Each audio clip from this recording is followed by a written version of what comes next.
So over the past few days, one of the major rallying cries which has emerged in light of the George Floyd protest is this idea of defund the police. Well, we're starting to see some tangibles here. You can see here, as defund the police becomes a rallying cry, Garcetti seeks cuts of up to $150 million for the LAPD. Now, this is actually a pretty big deal, although I will say this headline here isn't quite accurate, which is that if you actually go through and dig through it, more so what is actually happening is that they're not going to be increasing their pay, because Mayor Eric Garcetti had originally proposed a 7% increase to the LAPD, including a lucrative package of raises and bonuses for rank-and-file officers.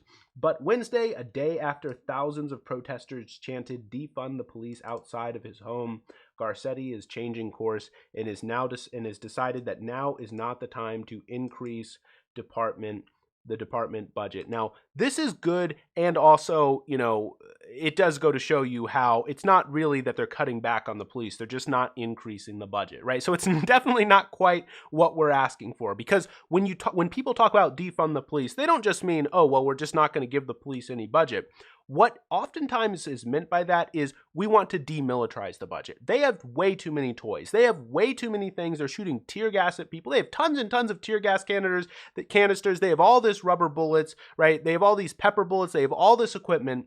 Do they really need all of this equipment? And that's oftentimes what people mean when they say defund the police. And so this idea of, well, we're just not going to be increasing people's pay, that's not quite what the protesters mean when they say defund the police. So this is an example of Mayor Garcetti doing the convenient thing, especially when you can factor in one other thing, which is that Los Angeles right now is trying to balance their budget.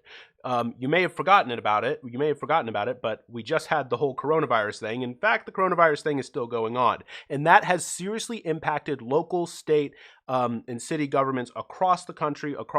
They're trying to rebalance their budgets. Like, okay, we've just passed this budget, likely in November, oftentimes is when they pass the budget, or early January, something like that. And now we can't afford all the things that we were going to do initially. So we've got to go back and we've got to rebalance it. And so we're looking for places where we can cut. We're looking at, trying to rebalance the budget. And this is a great opportunity. Eric Garcetti sees it. He's like, oh, they want to defund the police. Great excuse. Okay, we're not going to be doing that increase on 7%. And then that's my explanation. So that's definitely part of it. However, it's not just that, because another thing that's really important super important for us to note here is that this goes along with increasing $250 million to various infrastructures and job programs, health initiatives, and other things, basically supporting the black community and other communities of color. So it's not just that. They're trying to reshuffle resources into the budget to try to reallocate things to communities of color, to again, the black community in Los Angeles. So this is a really good development. This is a really good thing to see. One of the things that I've been talking about on this channel when it comes to some of this policing stuff is that, look, man, well-resourced communities that have all their needs met, families which aren't stressing about how they're going to pay the bills, people who don't have to stress about paying the bills, you don't got to enforce strict policing on them. They're going to be following the law anyway, man.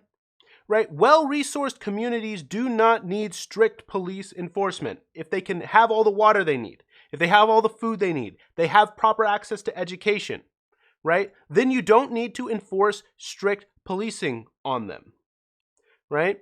And so if you can reallocate the budget, give people the things that they need so they're not stressing about their bills all the time, then you don't need the kind of strict police enforcement anyway. And so I do think that we need to reallocate our budgets across the board to make sure that communities have what they need, have the resources that they need, right? And that's how you decrease crime in the long run. You don't decrease crime by just stopping more crime, by having more officers out on the street, right? That's just fighting the symptom, not the root of the problem, which is that people are struggling. People are struggling. That's why crime happens.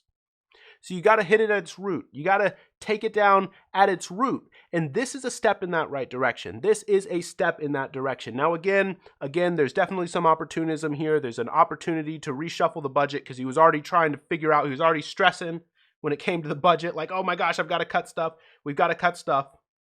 And this is a great opportunity. He's like, oh, I got it. They're telling me to defund the police. Great excuse, right?